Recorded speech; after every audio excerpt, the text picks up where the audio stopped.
Eddie Van Halen knew he was dying. The doctors hadn't said it out loud. Wolfgang didn't know. But Eddie knew. You know your own body. You know when the end is coming. October 5th, 2020. Morning sunlight filtered through the hospital room blinds. Wolfgang sat beside his father's bed, scrolling through his phone, trying to act normal, trying to be strong. Eddie watched his son and felt his heart breaking, not because he was dying. He'd made peace with that. But because he was leaving Wolfgang alone, leaving him to carry the Van Halen legacy, leaving him to face the world without his dad. Eddie reached for the pen on the bedside table. Wolfgang looked up, surprised. Eddie hadn't tried to communicate in days, but now, with less than half a day left to live, Eddie had something to say, something he needed Wolfgang to know. The night before had been different. Wolfgang felt it the moment he walked into St. John's Hospital in Santa Monica at 7 p.m. on October 4th. Eddie was awake, which was rare. The pain medication usually kept him in twilight sleep, but that evening, Eddie's eyes were open, clear, focused. "Hey, Dad," Wolfgang said softly, pulling the chair closer. "How are you feeling?" Eddie couldn't answer. Cancer had destroyed his throat, but his eyes could still speak. And that evening, they were saying goodbye. Wolfgang didn't realize it yet.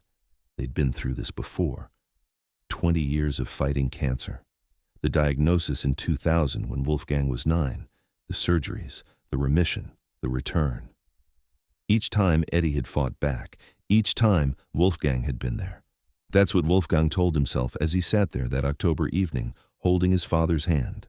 Eddie squeezed Wolfgang's hand. Once, twice, 3 times. Their code, "I love you." Wolfgang squeezed back. 3 times. "I love you too."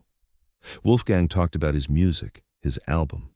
Eddie listened, his eyes never leaving his son's face. Eddie was memorizing him, every detail. Wolfgang didn't notice. At midnight, a nurse came in.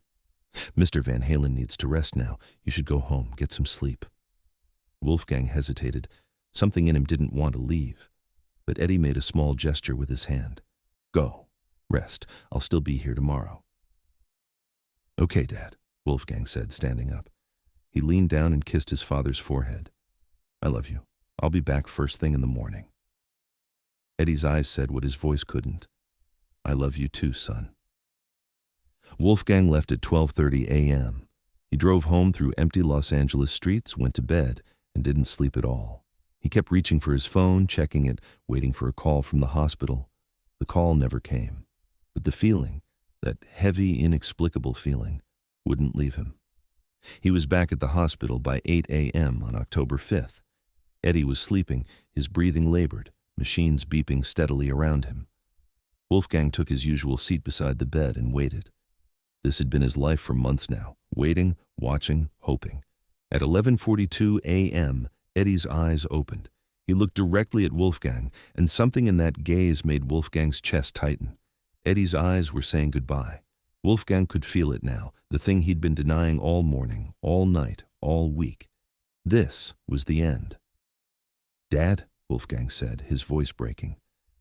Eddie slowly, painfully reached for the pen and paper on the bedside table. His hand was shaking so badly he knocked the pen to the floor. Wolfgang quickly picked it up, placed it in his father's hand, held the paper steady. "What do you want to say, Dad?" Eddie's hand moved across the paper. It took almost 5 minutes to form the first letter. His handwriting, once so confident, so distinctive, was now barely legible. Shaky lines, disconnected strokes. But Wolfgang watched each letter form with complete attention. The first word took forever. Eddie's breath came in short gasps. The effort of holding the pen, of forming letters, was exhausting him, but he kept going. Wolfgang watched the letters appear. Y-O-U, U. Eddie paused, gathering strength. His hand was shaking worse now. Wolfgang gently steadied his father's hand, tears streaming down his face. The second word, W-O-N, won. Wolfgang stared at the paper, not understanding yet. "You won. What did that mean? Won what?" Eddie was writing the third word now. Each letter was getting harder. His breathing was rapid, shallow. The machines around him started beeping louder, but Eddie didn't stop. He had to finish this.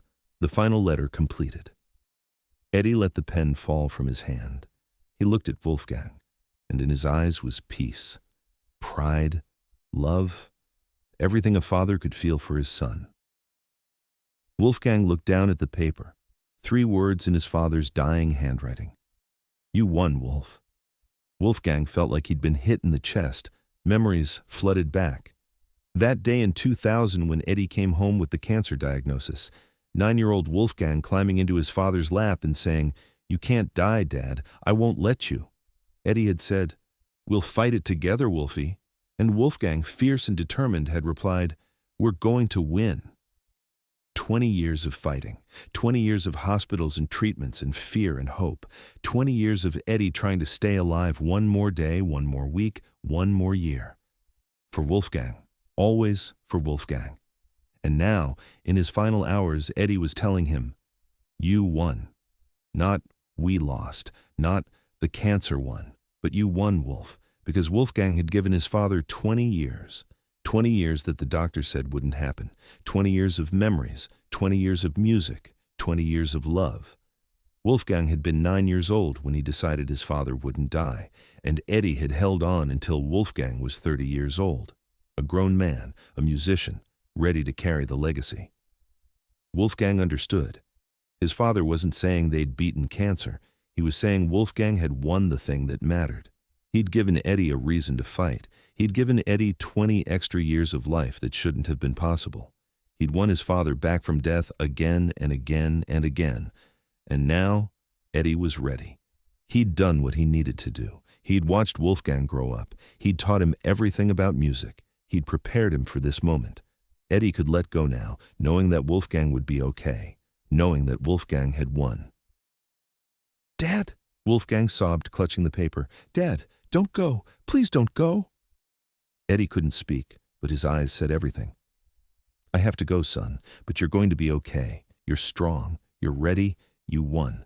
Wolfgang laid his head on his father's chest, feeling the irregular heartbeat, the struggling breaths. "I don't want to win if it means losing you." Eddie's hand, weak and trembling, touched Wolfgang's hair. One last time. The same gesture he'd made when Wolfgang was a baby, when Wolfgang learned to walk, when Wolfgang played his first guitar chord, when Wolfgang got sick, when Wolfgang graduated, when Wolfgang became a man. That gentle hand in his hair. A father's touch. Comfort. Love. Goodbye. The next few hours blurred together. More family arrived. Eddie's brother Alex, Valerie, close friends. They took turns sitting with Eddie, saying goodbye. But Eddie's eyes kept returning to Wolfgang, his son, his greatest achievement, his legacy. At 1:15 p.m., Eddie's breathing changed. Everyone in the room felt it. This was it. Wolfgang held his father's hand, squeezed 3 times. "I love you." Eddie, with the last of his strength, squeezed back. Once, twice, 3 times. "I love you too." At 1:22 p.m., Eddie Van Halen took his last breath. Wolfgang was holding his hand, and in Wolfgang's other hand was that piece of paper. 3 words in shaky handwriting. The last message his father would ever write. "You won, Wolf." The world learned of Eddie Van Halen's death within hours. Tributes poured in from around the globe. Presidents, rock stars, celebrities, fans. Everyone mourned the loss of a guitar legend. But in that hospital room, Wolfgang mourned the loss of his dad. Not Eddie Van Halen the rock star, just Dad. The man who taught him guitar, the man who made him breakfast, the man who fought cancer for 20 years because his 9-year-old son told him he wasn't allowed to die. Wolfgang didn't leave his father's side for hours. He sat there, holding Eddie's cold hand, looking at that piece of paper, understanding everything now, understanding why his father had fought so hard, understanding why Eddie had endured surgery after surgery, treatment after treatment, year after year of pain and sickness, because Wolfgang had asked him to. Because at 9 years old, Wolfgang had said, "I won't let you die," and Eddie had taken that as a mission. Stay alive. For Wolfgang, give him time. Give him 20 more years to grow up with a father. Give him everything you can give him before you go. And Eddie had done it. Against all odds, against all medical predictions, Eddie Van Halen had given his son 20 extra years. Not because of the doctors, not because of the treatments, but because Wolfgang had asked him to, because love is stronger than death, because a father will do anything for his son. You won, Wolf. Wolfgang finally understood.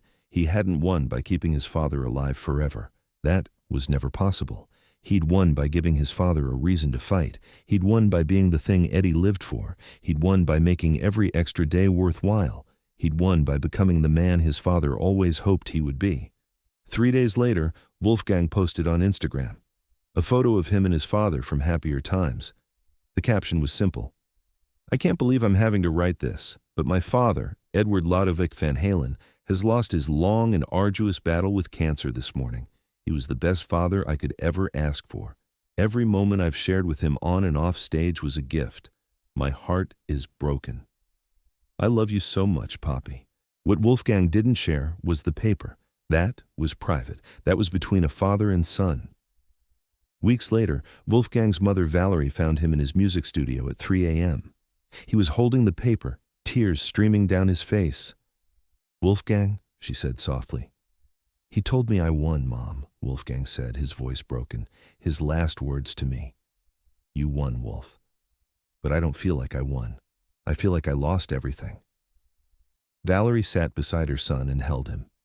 You won because he got to see you become this, a man, a musician, someone who could carry his legacy. You won because he died knowing you'd be okay. That's all any parent wants, Wolfgang, to know their child will be okay when they're gone. You gave him that. That's why you won. Wolfgang looked at the paper again, the shaky handwriting, the evidence of how much effort it took his father to write these words, how important it was to Eddie that Wolfgang understood. I was 9 years old when I told him he couldn't die, Wolfgang said. I thought I could just decide it and make it true. I thought if I believed hard enough, if I loved him hard enough, he'd never leave. And he didn't, Valerie said gently. Not for 20 years. 20 years the doctor said were impossible. 20 years you gave each other. That's winning, Wolfgang. That's love beating death for as long as it could. Wolfgang nodded slowly, carefully folding the paper and placing it back in his wallet where he'd kept it since that day. I'm going to carry this forever. I know, Valerie said, and every time you look at it, remember, your father's last thought wasn't about his pain. It wasn't about what he was losing. It was about what he'd won. He won the gift of watching his son grow up. He won 20 years he shouldn't have had, and he won knowing that when he finally had to go, you'd be strong enough to handle it. Wolfgang wiped his eyes. I don't know if I'm strong enough. Your father knew you were, Valerie said. That's why he could finally let go. That's why he wrote those words. He was telling you, mission accomplished. You asked me to stay and I stayed as long as I could. Now you're ready. You won. In the months after Eddie's death, Wolfgang finished his album Mammoth, the original name of Van Halen. Every song was about his father. The first single was called Distance. 1 year after Eddie's death, Wolfgang performed Distance at the Grammy Awards. The performance ended with Eddie's photo projected behind him. Wolfgang broke down crying on live television. Millions watched, but only Wolfgang knew about the paper in his wallet. Only Wolfgang knew about 3 words that meant everything. Because Eddie Van Halen hadn't lost his battle with cancer. He'd won something much more important. He'd won 20 years with his son. He'd won the chance to teach Wolfgang everything he knew. He'd won the gift of watching his boy become a man. He'd won the peace of knowing his son would be okay without him. That's what warriors fight for. Not to live forever, but to protect what they love for as long as they can. To give everything they have to the people who matter most. To leave knowing they did everything possible. Eddie Van Halen did that. He fought for 20 years past his expiration date. He endured unimaginable pain. He lost his voice, his health, his body piece by piece. But he never lost the one thing that mattered, his love for his son.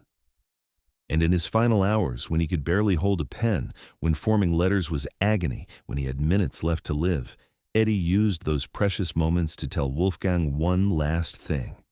Not goodbye. Not I love you, though that was implied in every letter. But something more important. Something Wolfgang needed to hear. Something that would carry him through the grief and the pain and the loss. You won, Wolf. 3 words that said, don't grieve like this was a defeat. This was a victory. We had 20 years we shouldn't have had.